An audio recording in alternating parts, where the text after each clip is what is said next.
Objection. Question number 11, Iain Lees-Galloway. Mr Speaker. My question is to the Minister for Workplace Relations and Safety and asks, does he agree with the Prime Minister, who said yesterday that the Health and Safety Reform Bill needs more work because, quote, despite what we might say there isn't great divisions, there are just interest in making sure we get it right, end quote. Honourable Stephen Joyce. Mr Speaker, on behalf of the Minister of Workplace Relations and Safety, absolutely. The Government strongly believes that every New Zealander that goes to work in the morning should return home safe and well at the end of each day. We're committed to passing workable and effective risk-based health and safety legislation to help reduce the rate of serious harm in our workplaces. Supplementary. Supplementary question, Iain Lees-Galloway.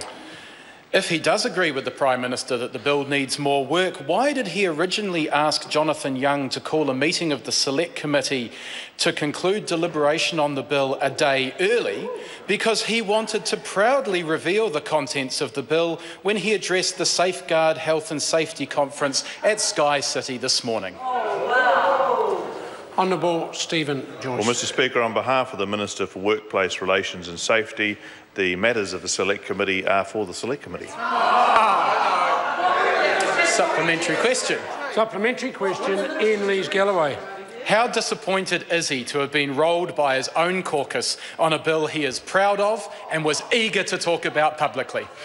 Insofar as there may be some ministerial responsibility, Honourable Stephen Joyce. He's totally responsible. Speaker, on behalf of the Minister for Workplace Relations and Safety, unlike the Labor Party, we don't discuss what happens in our caucus. And unlike the Labor Party, we don't have 3 ex-leaders and something like 5 or 6 aspiring leaders and no actual leader sitting over there. Supplementary question. After you.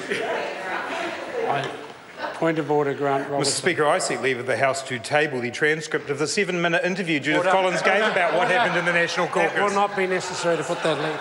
Supplementary question, Mr Speaker. Supplementary question, Iain Lees-Galloway. What advice has he received from national MPs about changes that need to be made to the bill that have not already been recommended by the Select Committee?